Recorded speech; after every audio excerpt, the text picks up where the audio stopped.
Hey guys, it's Anya and today I'm here to chat to you about cliffhangers. Cliffhangers in books and all types of media really are a really popular way of keeping people interested because they utilise the very standard structure of storytelling in order to further our own appreciation of it. By that I mean the very fundamental building blocks of story that rely on inciting incident, moving into tension and leading to a resolution. Of course, bigger stories like 600-page books have a lot more of an up and down element, giving us lots of inciting incidents, lots of different tension, lots of different little resolutions that make it less of an arc and more of a zigzag. What cliffhangers do is they disrupt the shape of that story by leaving us as an audience member within that moment of tension, denying us a sense of resolution, and in that creating a real urgency either to keep going with the story or to get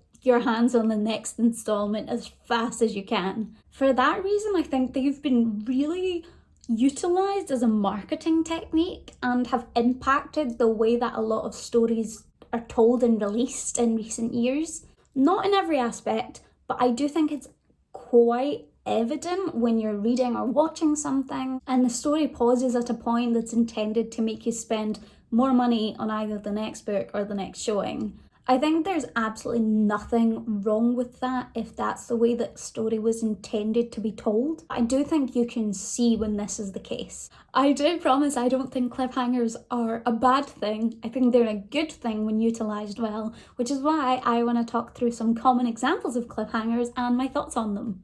The first one I'm going to talk about is the use of a revelation in order to create and continue tension. Revelation itself is really open, whether that be some new information for the characters to discover regarding what they've actually been looking into, something completely unrelated, or even the revelation of something like a betrayal. Basically, the revelation of anything that is related to the story in front of us and happens to then change the trajectory of that story.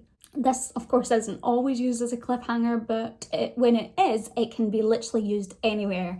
In the middle of a chapter, at the end of one, at the very end of a book even, which is a very common point to have them. And I actually think that works really, really well. The reason for that being, revelation used as a cliffhanger actually has a really satisfying aspect to it as well as a way of creating suspense. That satisfaction, of course, comes from the fact we get answers. That's what we want when we're reading a story, is to find out what happens and what's really going on in this world. So it's that change of trajectory that creates tension, but gives us something else to allow a part of the story to feel complete.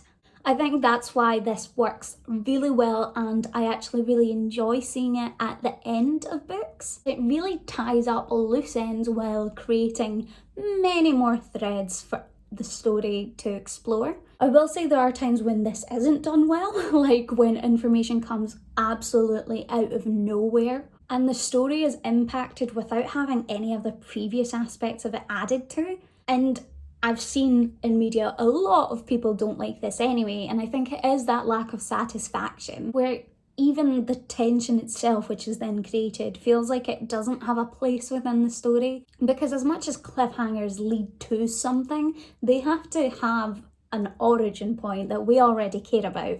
Otherwise, they're not a cliffhanger. Another one that this really fits into is the lack of a revelation, which is of course the exact opposite. It's when we're expecting to find information out and are left hanging because that information or that presence which we were expecting isn't there. This is really effective because it denies satisfaction, working as a cliffhanger through that by leaving the tension suspended from before, but creating new questions as well, and again, doing exactly what I think a cliffhanger should do. A lack of revelation often creates a real feeling of foreboding, the signal that something has gone wrong, and not only continues the tension from before, but adds new tension with that additional knowledge, or the lack of that knowledge rather.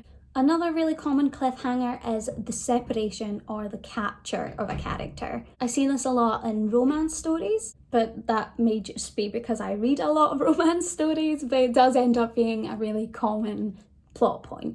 And by that I don't mean like separation as in breakups, I mean the capture of a character or the disappearance of one half of the pair. Like a really common example that I don't mind saying out loud because The Hunger Games has been out long enough is in Catching Fire, the second book, where Peeta is taken to the capital, and it's that separation between the characters, lack of knowledge of what's going to happen to Peeta that creates an intense amount of suspense. This is something I have to say I do have a bit of a gripe with, and I think that the example I just used is a really good one in terms of exploring the way that cliffhangers had become popularized. Because it worked so well in The Hunger Games, because it gave us a resolution to Katniss's story within that book, but left Peeta's all wide open. I could, however, name quite a few books off the top of my head where this has happened and hasn't happened to the same effect, and instead really does seem to just be there to create an extra set of tension and pain for the characters. I'm not naming those books because I don't want to spoil anything from series that I have read. The reason I do have a gripe with this particular type of cliffhanger is that it rarely serves the story that's already happening. It completely shifts the focus of the story because it stops being about what the plot was originally trying to achieve, and normally then ends up being about the rescue of that character. It's why I really dislike this separation cliffhanger coming at the end of a book, because I know pretty much every time then that the next book that comes out in the series is going to be entirely about finding and rescuing that character. And of course it's a very valid plot point and makes sense in the circumstances and the danger of a lot of what I read, but it's just this formulaic feel rather than something organic that really makes it feel like it takes away from the story more than it adds. Another cliffhanger which relies on emotional connection is the idea of death or possible death occurring. Possible death, of course, feels much more obvious as a cliffhanger itself because it's the idea of will they, won't they survive what's just happened.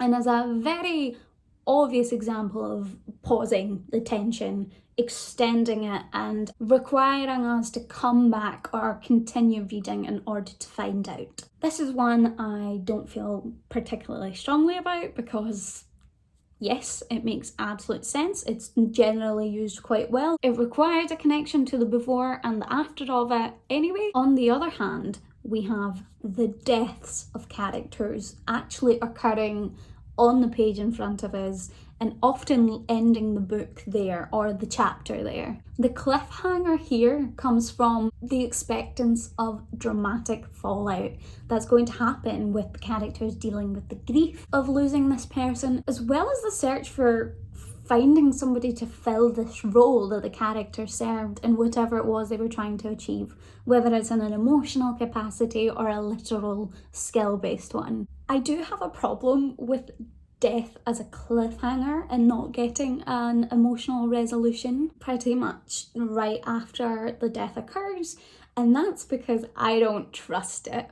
I've come across quite a lot of books now where characters come back to life or did not actually die, managed to survive miraculously whatever situation they were in, and return either like halfway through the next book or just at some really unexpected point. It's almost like a reverse of the possible death scenario, and it does create really interesting tension regarding then giving the characters extra emotional drama to deal with the fact that this person is suddenly alive.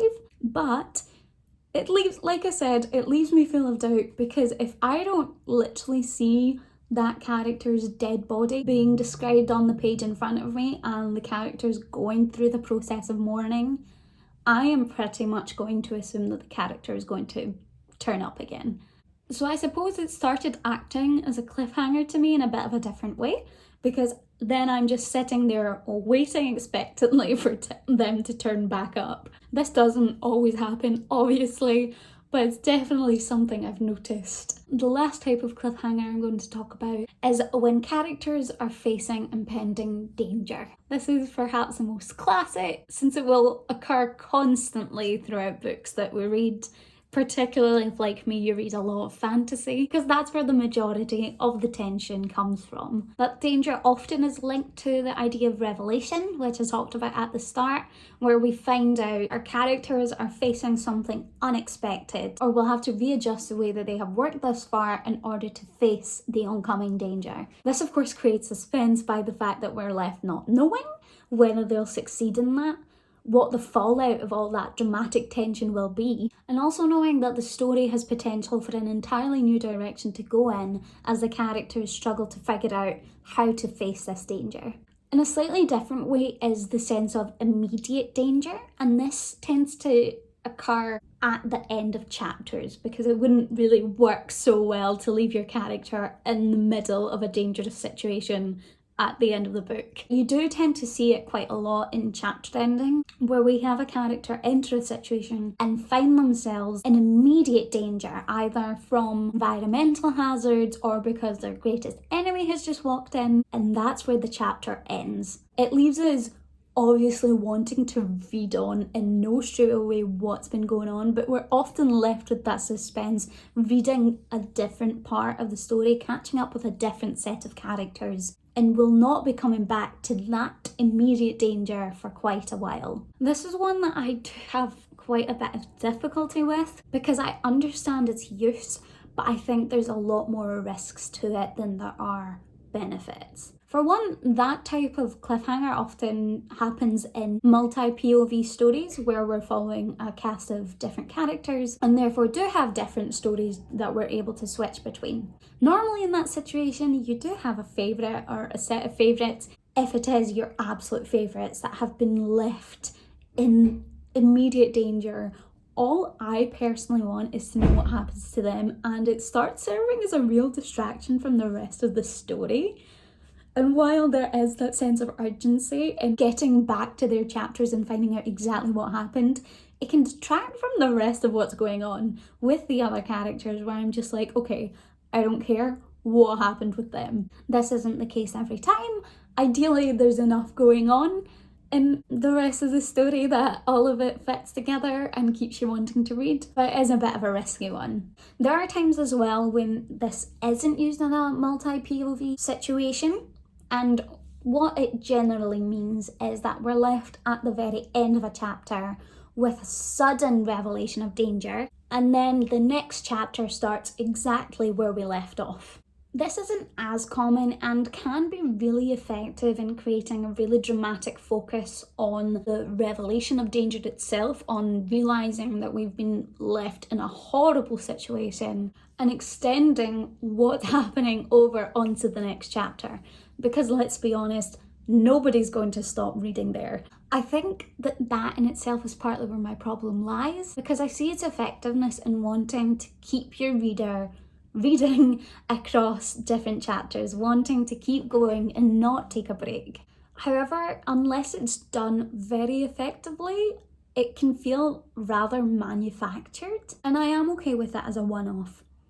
But what I tend to see is that if it happens a couple of times in one book, it's happening all the time. It's a really common thing in comedic books and particularly children's novels, where the chapter will feel like it's coming to an end and then suddenly they turn around and see a lion or something. Then the next chapter begins and they're dealing with that. The thing about that is it starts to feel incredibly formulaic and totally disrupts the actual point of chapters, in my opinion, since chapters are a great way of separating your story, dealing with certain story points, allowing them to come to a resolution and then going on to something else. That's what I normally expect to be happening when I'm coming to the end of a chapter. You can see when you're nearing the end of one, and it creates a set of expectations that the story is going to be moving on. What's great about that is that the chapter itself acts as a bit of a cliffhanger because you know the story will be going somewhere else next.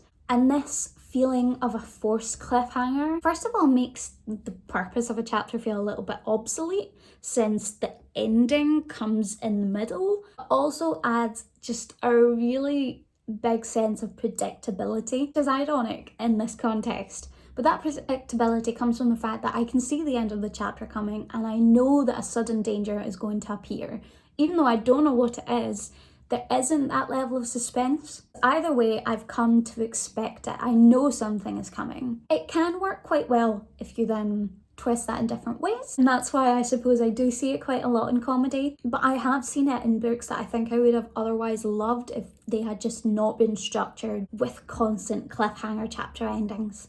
So those are some of my thoughts on cliffhangers. There's obviously still a lot more to discuss with that, and these are very general thoughts because the cliffhanger itself is a dramatic technique rather than a set way of doing things. So this was in no way meant to wash over anything or criticise any particular styles of writing, but rather just to offer some thoughts on a very common and I think really worth discussing literary technique. So that's it from me today, guys. Thank you so much for watching and I'll see you all soon. Bye!